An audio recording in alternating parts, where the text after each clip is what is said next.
Nous aimons Baha'u'llah parce qu'il nous a unis. Si nous mangeons et travaillons ensemble aujourd'hui, c'est grâce à lui. Baha'u'llah nous permet de comprendre tellement de nouvelles choses.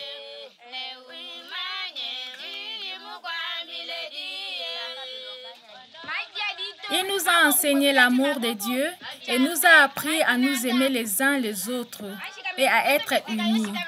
C'est pourquoi maintenant, nous pouvons manger et partager ensemble. Dieu nous a bénis.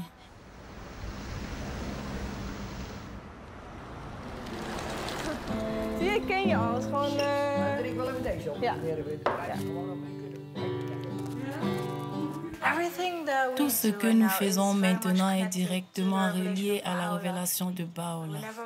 Chaque fois qu'on se réunit ou qu'on prie ensemble, on se sent comme dans une très belle communauté où chacun se connaît et où on est tous très liés.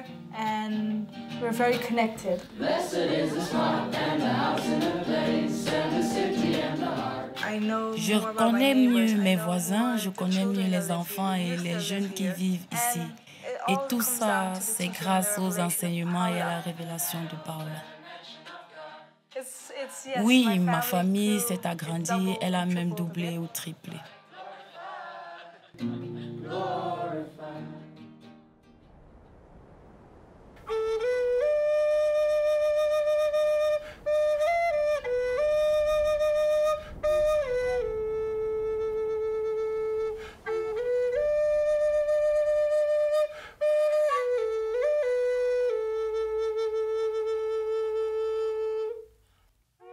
Ce que Baha'u'llah nous a donné, c'est le sens d'être indigène. Et de ce fait, nous avons l'obligation de contribuer notre part au reste du monde avec ce que Dieu nous a donné. Les derniers prophètes ou messagers de Dieu que nous avons eus parmi nous ont parlé de l'hiver et du printemps. Et Baha'u'llah est le printemps.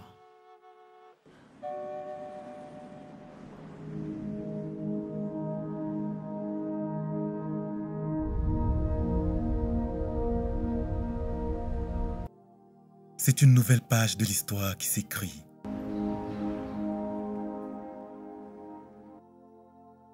De l'histoire du progrès de l'humanité à travers les âges. Propulsée par les enseignements des messagers de Dieu qui ont guidé l'humanité dans ses étapes de développement et maintenant vers l'aube de sa maturité. Les messagers de Dieu sont comme des éducateurs pour l'humanité. Ils apportent des messages adaptés aux capacités qu'a l'humanité à l'époque où ils apparaissent. Aujourd'hui est venu le temps de Baha'u'llah, le messager de Dieu pour ce jour. La mission de Baha'u'llah est d'unir toute l'humanité et d'unifier toutes les races, toutes les classes et tous les peuples, quelles que soient leurs origines. Les enseignements de Baha'u'llah inspirent des millions de personnes et transforment des quartiers, des villages et des villes dans chaque pays du monde. Baha'u'llah est venu pour transformer toute la nature humaine et pour modifier les conditions du monde, tant extérieurement qu'intérieurement. Les enseignements de Baha'u'llah ont une portée étendue et une nature essentielle.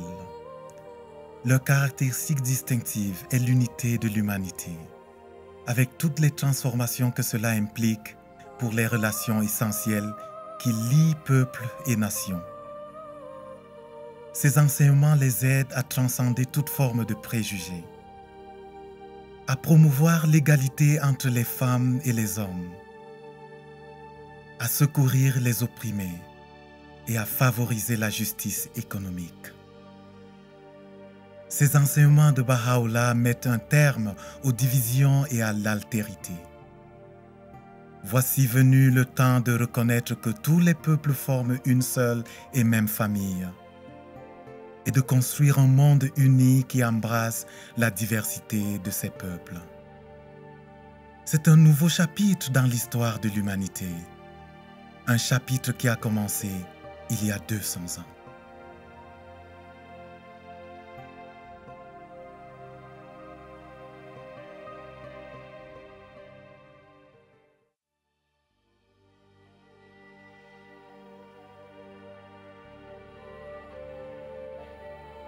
Perse 1817.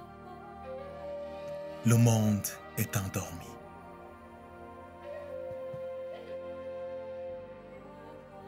L'aube qui se lève sur un jour ordinaire voit naître au monde un enfant extraordinaire.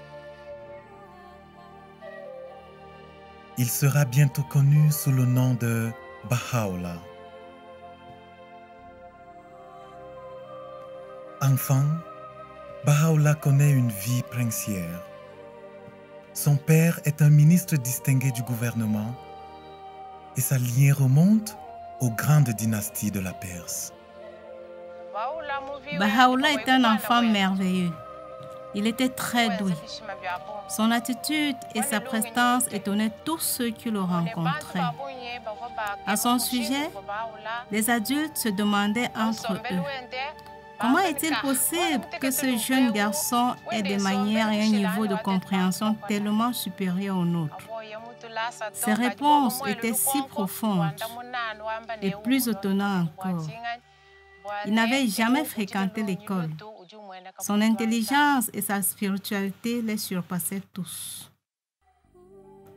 Devenu jeune adulte, Baha'u'llah choisit de tourner le dos à une vie dominée par le luxe et le rang occupé pour se consacrer à aider les pauvres et les opprimés. Baha'u'llah devient déjà à l'âge de 22 ans. Et comme c'était de la coutume, il devrait remplacer son père dans ce ministère.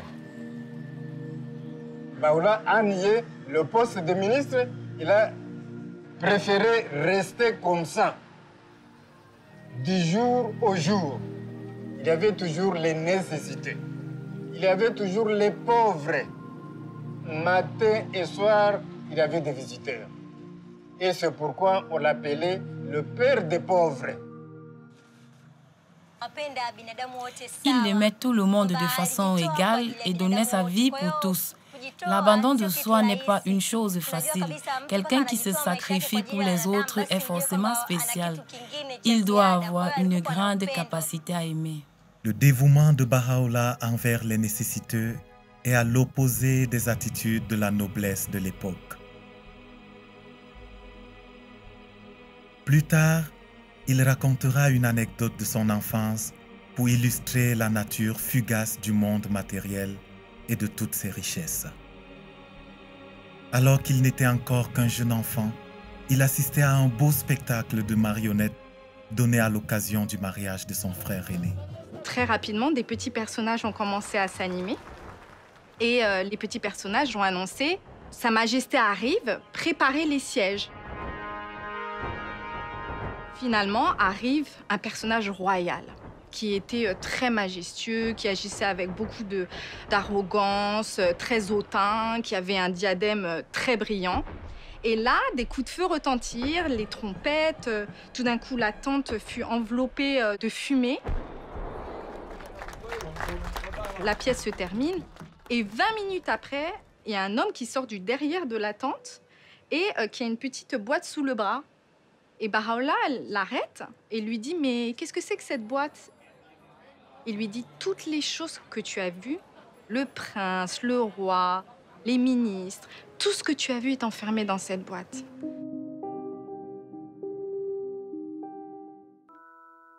Baha'u'llah raconte cette histoire pour nous aider à comprendre la véritable nature de notre existence physique. Avant peu, ces apparences trompeuses, ces trésors matériels, ces vanités terrestres, ces êtres fiers et outrecuidants, tout finira entre les parois d'une tombe, comme dans cette boîte. Il convient donc à tout homme de discernement de fixer son regard sur le but éternel.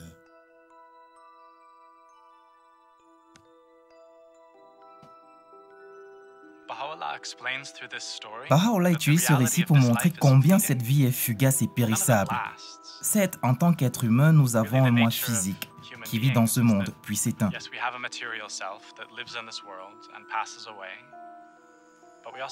Mais nous avons aussi une âme qui vient de Dieu, est éternelle et continuera à vivre bien après la mort du corps physique. Baha'u'llah nous enseigne que Dieu nous a tous donné d'une âme et de qualités et attributs, comme la compassion, la justice, le pardon, faisant de nous à la base des êtres nobles. Et que chacun de nous a cette capacité de refléter ces attributs venant de Dieu.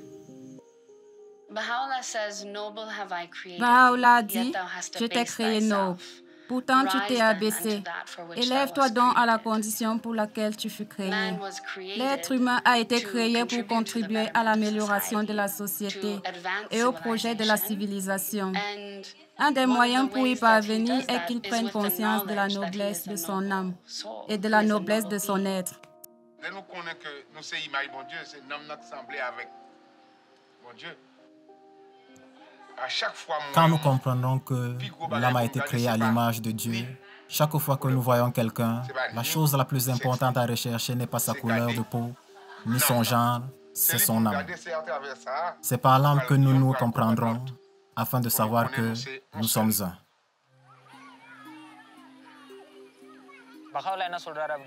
Baha'u'llah a dit, nous vous avons tous créés de la même poussière pour nous éviter de nous préférer aux autres.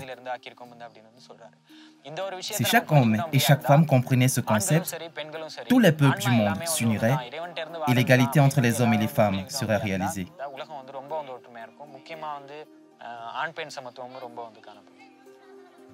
Baha'u'llah nous a donné des lois et des principes pour transformer la société.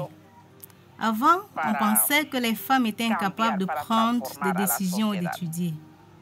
Mais aujourd'hui, grâce à la révélation de Baha'u'llah, nous savons maintenant qu'en tant que femmes, nous jouons un rôle extrêmement important dans la participation à la communauté.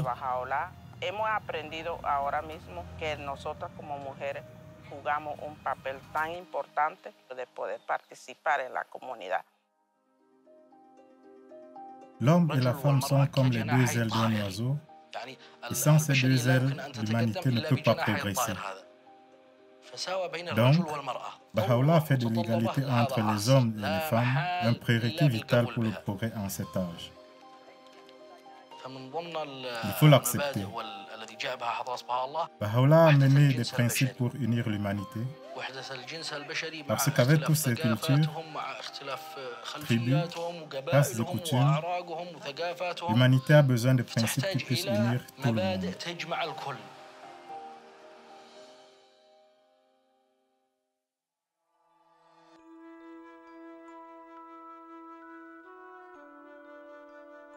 « 1844.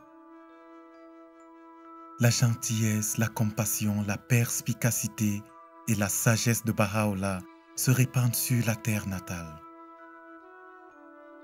Dans le même temps, un mouvement inattendu et galvanisant commence à s'étendre à travers la Perse. Un jeune homme appelé le Bab, ou la porte, s'était levé pour réveiller l'humanité et préparer le monde au promis de tous les âges.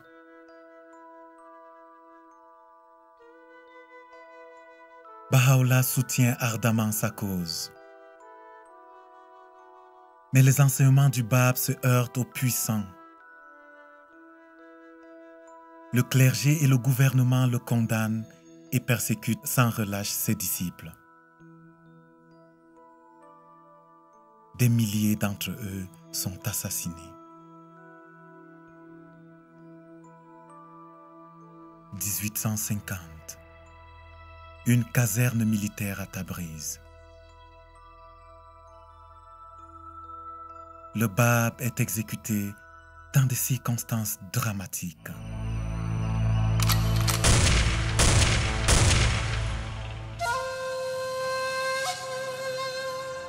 Après l'exécution du Bab, la persécution de ses disciples a continué, faisant encore des milliers de victimes. Baha'u'llah a ensuite fait l'objet de fausses accusations et un mandat d'arrêt a été lancé contre lui. Il a été arrêté. Il a été enchaîné, frappé. On l'a obligé à traverser la ville pieds nus. Et on l'a enfermé dans un cachot appelé Siyat Shal, ce qui signifie trou noir.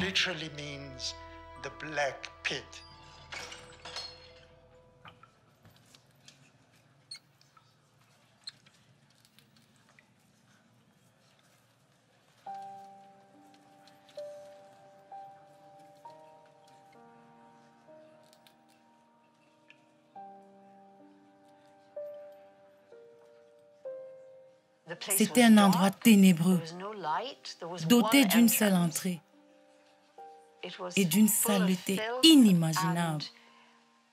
En fait, on ne peut vraiment pas concevoir à quoi ressemblait cet endroit. Baha'u'llah avait une lourde chaîne autour de son cou. La marque laissée par la chaîne restera évidente toute sa vie. Eh bien, vous regardez cette tragédie, vous y pensez et votre cœur se brise. Les gens attendent des années et des années la venue du bien-aimé, puis ils lui font subir ça à lui.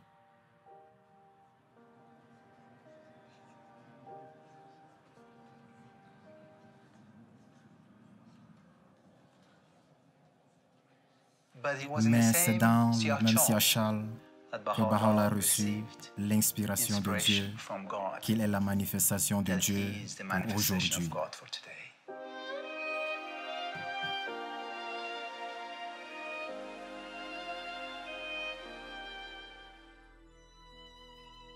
En ces jours où je gisais retenu dans la prison de Téhéran, alors que le fardeau des chaînes et l'air fétide ne me laissaient que peu de sommeil. Il me semblait que, lors de rares instants d'assoupissement, quelque chose coulait du sommet de ma tête sur ma poitrine, comme un puissant torrent qui se précipite sur la terre de la cime d'une haute montagne. Il a aussi dit que sa voix avait alors prononcé des versets que personne n'aurait supporté d'entendre. Le contraste entre cette situation horrible et cet instant de clarté où la lumière s'est manifestée en lui, c'est quelque chose de pratiquement impossible à imaginer.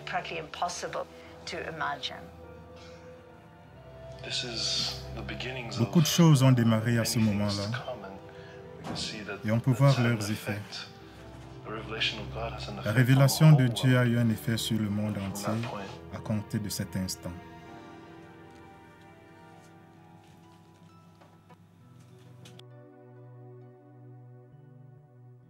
Baha'u'llah endure 4 mois d'intense souffrance dans le trou noir.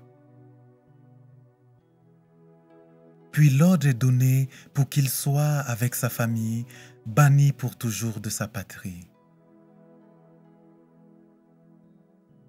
Malade et fragile, il traverse les monts Zagros dans le froid mordant de l'hiver pour atteindre Bagdad.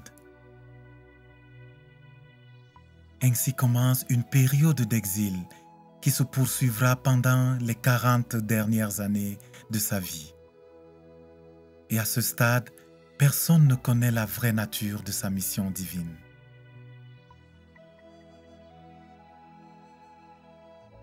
Une année passe. Baha'u'llah s'isole dans les montagnes d'une région reculée du Kurdistan. Là-bas, il se plonge dans la méditation et la prière pendant 2 ans.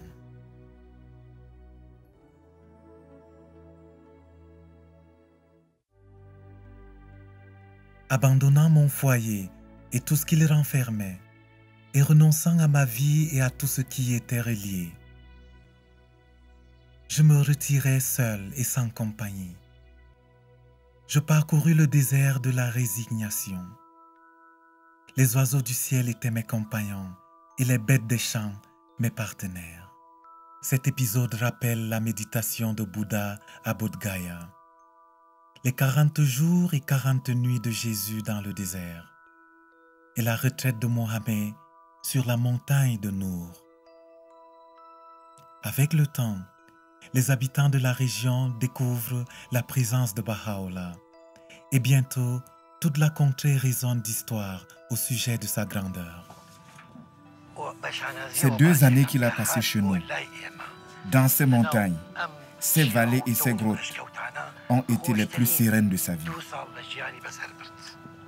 Imaginez le contraste.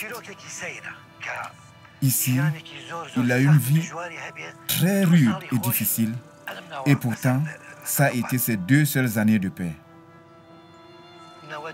Génération après génération, son souvenir est resté vivace dans la mémoire des gens. Et ils en parlent encore aujourd'hui. Son retour à Bagdad a été un moment de grande joie et de célébration pour la communauté. Et bien sûr, la personnalité de Baha'u'llah attirait tout le monde. Ceux qui entendaient parler de lui venaient le voir pour lui parler. Et beaucoup lui demandaient conseil. Pendant son séjour à Bagdad, Baha'u'llah a reçu la visite de nombreuses personnes et les a toutes accueillies avec beaucoup d'amour.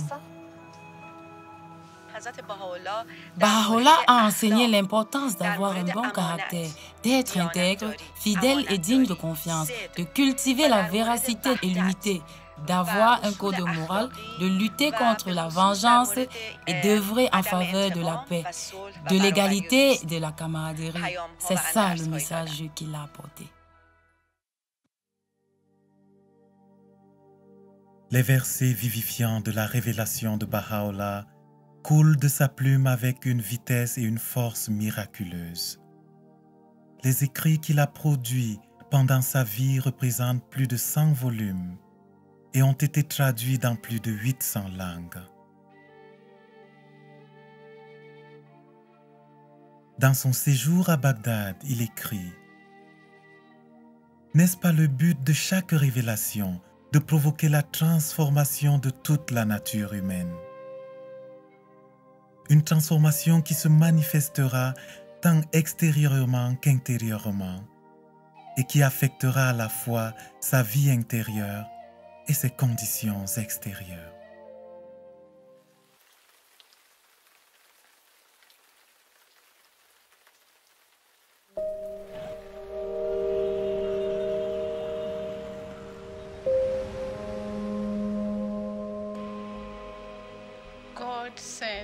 Dieu nous envoie des messagers ou éducateurs divins et chacun vient avec une parole révélée qui émane de Dieu. Et la parole de Dieu pour aujourd'hui est la révélation de Baha'u'llah.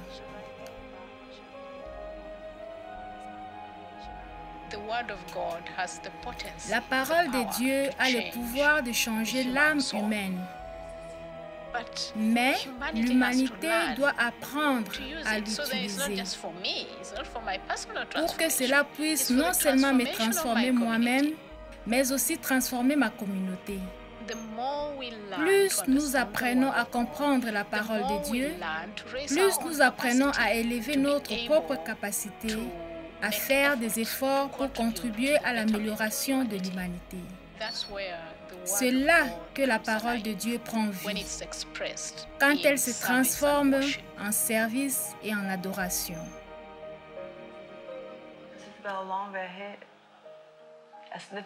La révélation de Baha'u'llah ne peut pas être exprimée par des mots, ni même être décrite.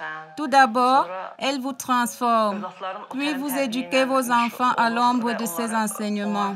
Ensuite, les relations dans votre famille s'améliorent. Enfin, vous développez votre compréhension du service et avez envie de la transmettre à toute la société.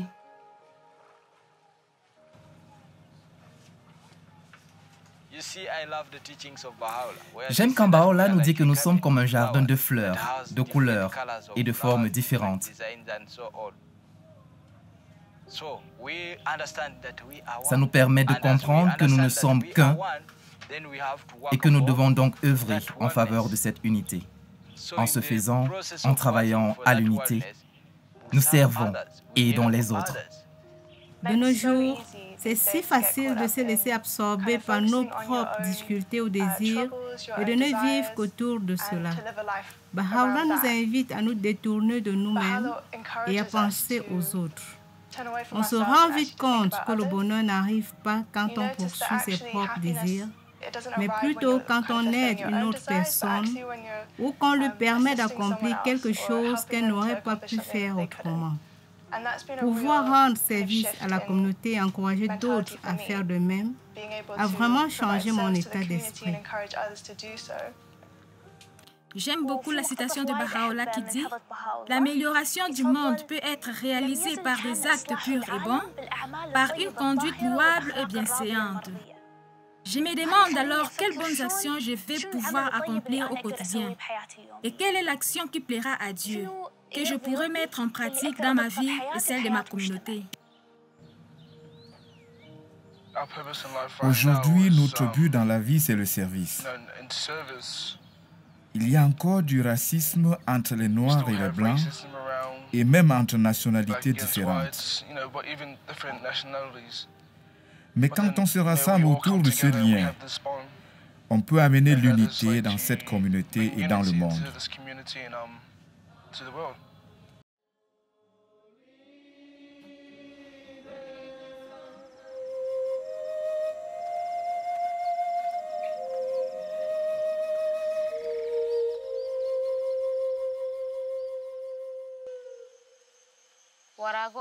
Les écrits de Baha'u'llah améliorent la compréhension des individus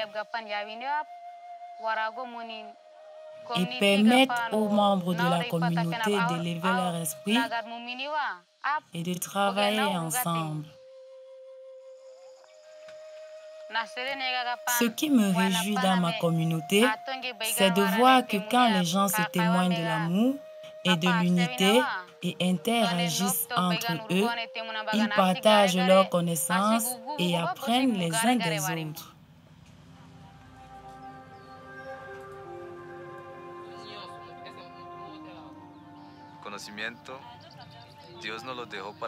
Dieu a donné la connaissance à tous, pas seulement à quelques-uns.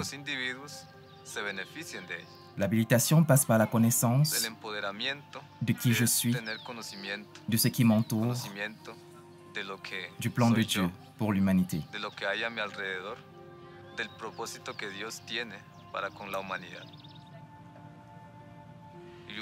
Une fois que nous l'avons compris, nous cherchons comment aider les autres à acquérir cette connaissance et à utiliser leurs capacités pour contribuer à la transformation.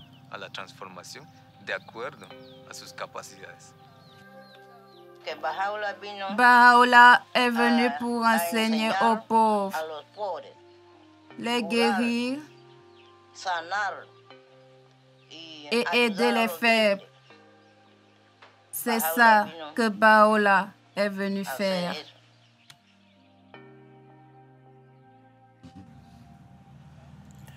Le moment du changement est venu. Les façons anciennes de faire les choses ne sont plus.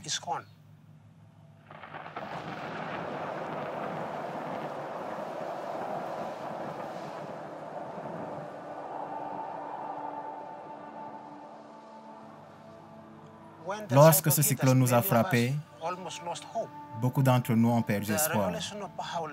La révélation de Baha'u'llah nous a beaucoup aidé à adopter l'esprit de résilience. Lorsque Baha'u'llah a porté sa révélation à Tana, l'impact qu'elle a eu sur l'île est formidable.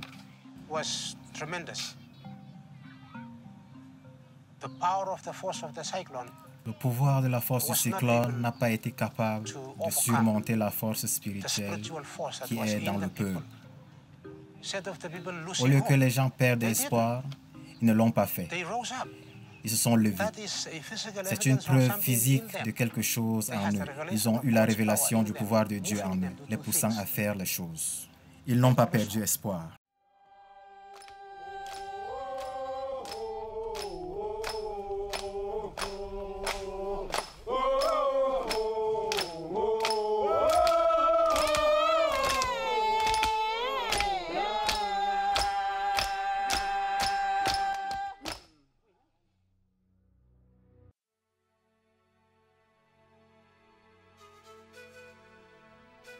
« 1863.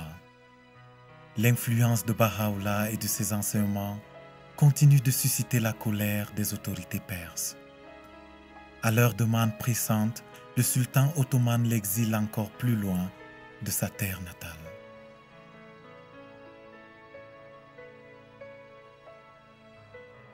Avant de quitter Bagdad, Baha'u'llah réunit ses compagnons pendant 12 jours dans un jardin appelé Rizvan, au bord du fleuve Tigre. C'est là, sous sa tente plantée le long de sentiers bordés de roses, que Baha'u'llah proclame pour la première fois qu'il est le messager de Dieu pour ce jour.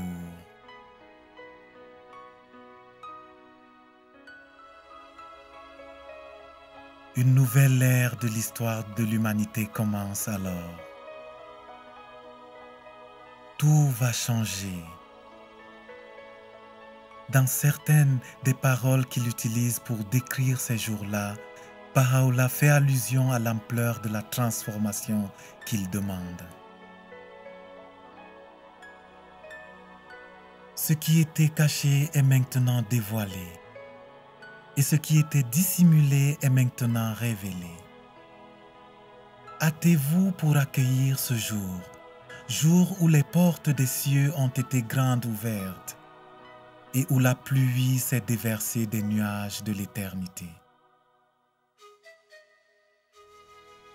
Ces paroles libèrent une vague d'énergie spirituelle, dont les effets allaient s'étendre à d'innombrables générations futures.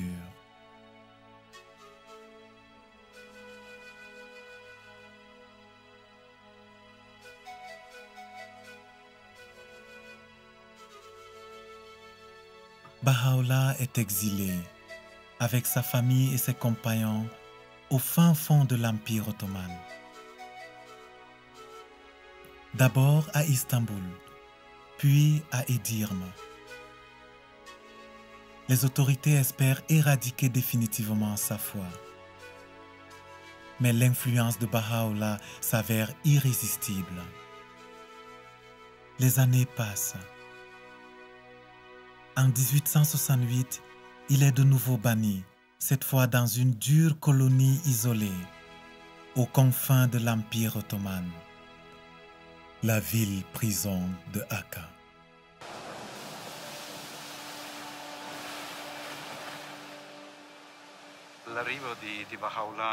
L'arrivée de Baha'u'llah à Akka est difficile à décrire.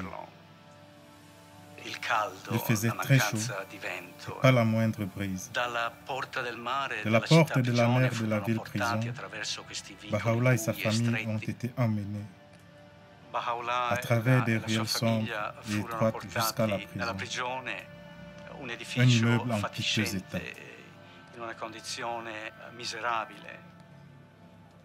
À leur arrivée, ils ont demandé un peu d'eau aux gardiens. Mais ceux-ci leur ont refusé toute eau et nourriture. Par la suite, ils ont fini à contre-cœur par leur donner quelque chose. Mais l'eau était imbuvable. Les conditions endurées pendant cette période ont entraîné la mort de 3 d'entre ses amis. Baha'u'llah a décrit ses souffrances dans ses écrits sacrés. Il a accepté de porter le poids de lourdes chaînes pour nous libérer de notre esclavage. Il a consenti à être emprisonné dans une puissante forteresse pour libérer l'humanité. Il a bu jusqu'à la lie la coupe de la douleur pour que nous puissions vivre dans la joie et le bonheur.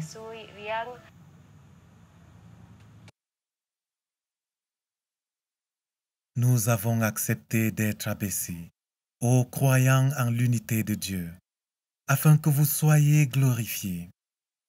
Et nous avons souffert une multitude d'afflictions pour que vous deveniez florissants et prospères.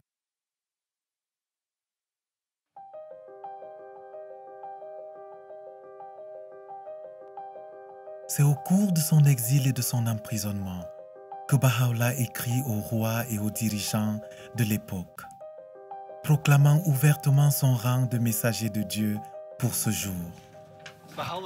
Baha'u'llah a écrit ses lettres aux rois et aux dirigeants du monde à une époque où le monde était divisé en empires gouvernés par une poignée de dirigeants.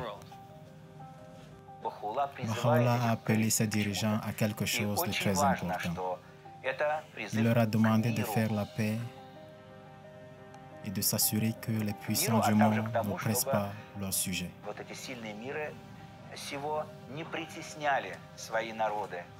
C'est vraiment remarquable que ce prisonnier ait pu, dans des conditions aussi effroyables, écrire aux dirigeants et aux rois de l'époque pour leur prodiguer des conseils sur comment gouverner leurs sujets avec compassion et justice. Dans le message qu'il leur a envoyé, il explique qu'un dirigeant doit écouter son peuple, gouverner dans l'intérêt des pauvres et consulter sur tous les sujets. Le principe de la consultation consiste à prendre des décisions d'une manière qui permette aux individus de se concentrer sur la recherche de la vérité et du bien commun. La consultation permet à des groupes de personnes de partager librement leurs idées. Ensuite, grâce au pouvoir de l'unité qui découle de la consultation, le groupe peut prendre des décisions collectives. Cette possibilité de construire l'unité d'une façon très concrète est un immense cadeau que Baha'u'llah nous a offert.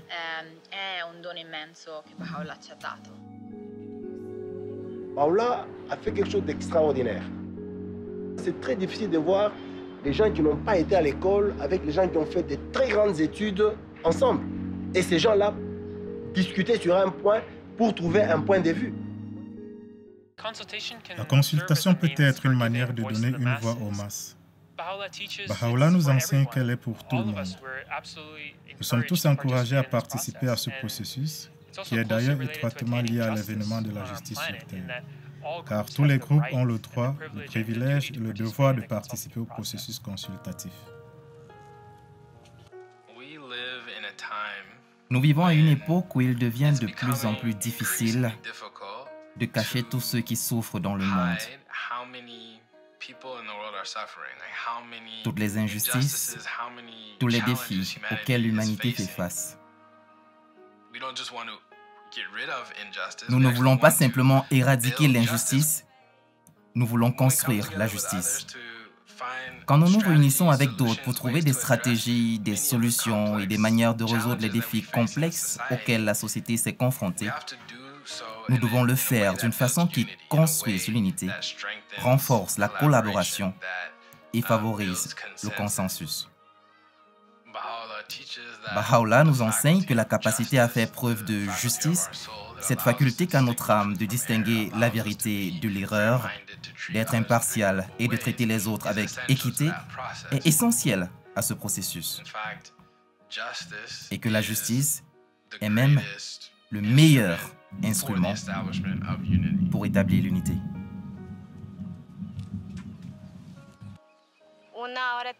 Nous avons maintenant une vision élargie de ce que signifie l'unité. Avec les différentes cultures, langues et ethnies, nous ne formons qu'un, car nous sommes tous les enfants du même Dieu. Le monde est en désarroi et la dernière confusion règne dans l'esprit de ses habitants. Nous implorons le Tout-Puissant pour qu'il les illumine par sa grâce de la gloire de sa justice et leur permette de découvrir ce qui leur sera profitable en tout temps et en toutes circonstances.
Baha'u'llah passe 9 années incarcéré derrière les murs de la ville-prison de Akka.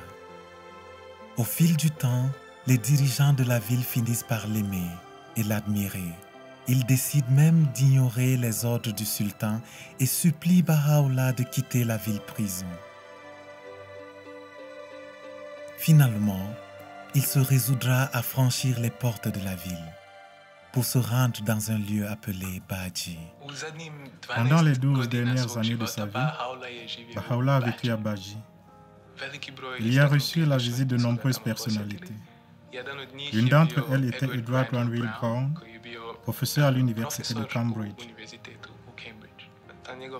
qui raconta sa première rencontre et la très forte impression qu'elle lui laissa.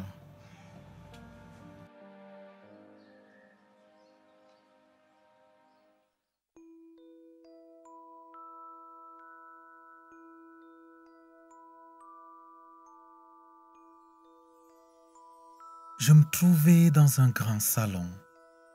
Je m'aperçus au bout d'1 ou de 2 secondes, avec un saisissement de surprise et de respect, que la salle n'était pas vide. Dans l'angle du divan, placé contre le mur, était assis un personnage étrange et vénérable. Ses yeux perçants semblaient lire dans l'âme elle-même. Nul besoin de demander en présence de qui je me trouvais, tandis que je m'inclinais devant celui qui est l'objet d'une dévotion et d'un amour que les rois pourraient envier et auquel les empereurs aspireraient en vain. Une voix douce et solennelle me pria de m'asseoir et continua en ces termes.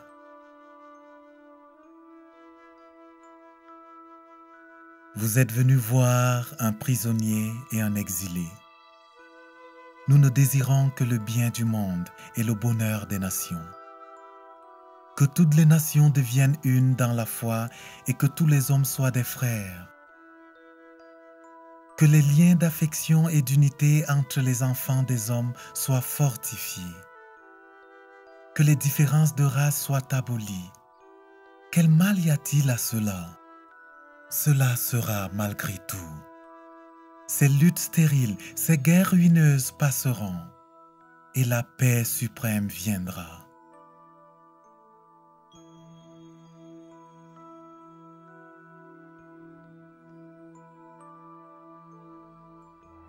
Mai 1892.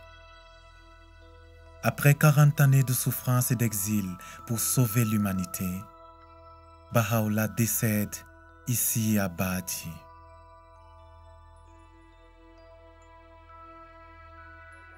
Sa dernière demeure, désormais restaurée et embellie, est le cœur spirituel de sa foi et un lieu de pèlerinage pour des millions de personnes du monde entier qui s'efforcent jour après jour d'appliquer dans leur communauté les enseignements de Baha'u'llah sur l'unité, la justice et l'égalité.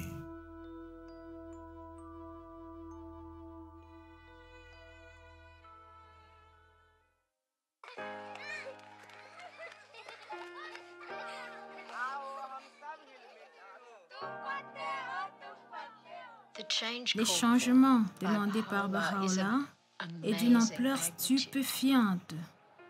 Il appelle non seulement à la coopération dans les structures sociales et les relations interpersonnelles, mais encore à une reconceptualisation ou une redéfinition de relations afin qu'elles incarnent le principe de l'unité de l'humanité.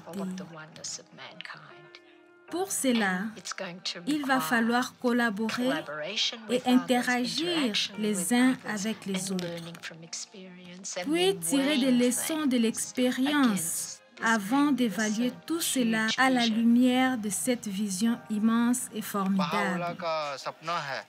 La vision de Baha'u'llah est que le monde va réaliser son unité. Donc l'unité arrivera certainement dans les villages. Jusqu'ici, certaines personnes, dont moi, pensaient qu'il était impossible d'unir tout le monde à cause des différences d'opinion.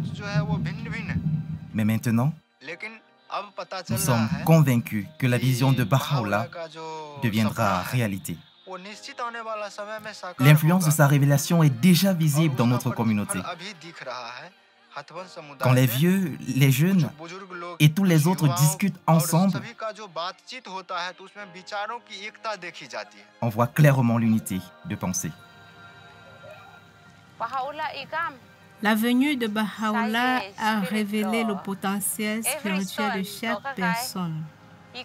Si nous suivons les enseignements et la révélation de Baha'u'llah, nous serons déjà au paradis dans nos propres foyers.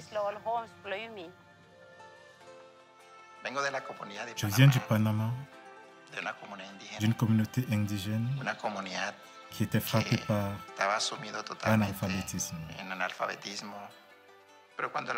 Quand la révélation de Baha'u'llah est arrivée ici, elle a influencé la pensée et la culture. Elle a transformé les personnes de l'intérieur.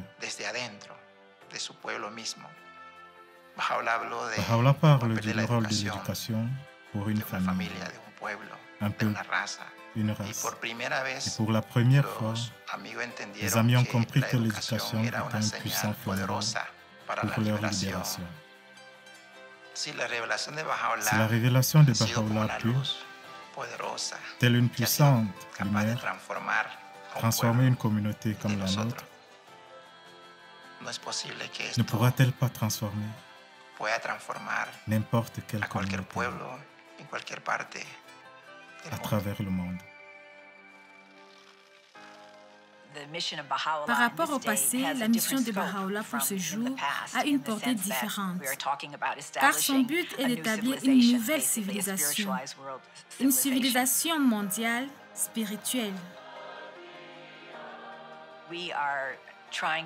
Nous essayons d'apprendre comment construire divers types de communautés, comment créer une culture vraiment différente qui reflète les enseignements de Baha'u'llah. Une culture centrée sur le service et la collaboration à des grands projets, dans un esprit d'unité avec des personnes de tout horizon. C'est cette conception de la religion qui est au cœur de la révélation de Baha'u'llah. Une conception qui nous guide vers la prochaine étape de l'évolution de l'humanité, l'unification de la race humaine.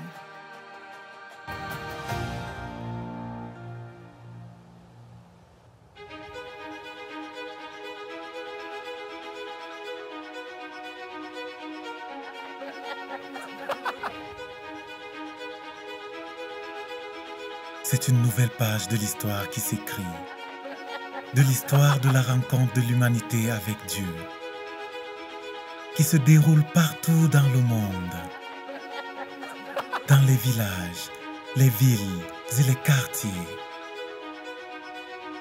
Une rencontre où chaque âme est participant essentiel. Une rencontre pleine de promesses, illuminée par les mots de Baha'u'llah.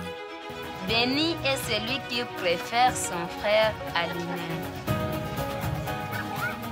Dans le jardin de ton cœur, ne plante que la rose d'amour. Vous êtes les fruits d'un même arbre, les feuilles d'une même branche. La terre n'est qu'un seul pays et tous les hommes en sont les citoyens. Si puissante est la lumière de l'unité qu'elle peut illuminer la terre entière. En supportant les malheurs et les tribulations, en révélant les versets sacrés et en fournissant des preuves, cet opprimé n'a eu d'autre dessein que d'éteindre la flamme de la haine et de l'inimitié afin d'illuminer par la lumière de la concorde l'horizon du cœur des hommes, pour qu'ils atteignent une paix et une quiétude réelles.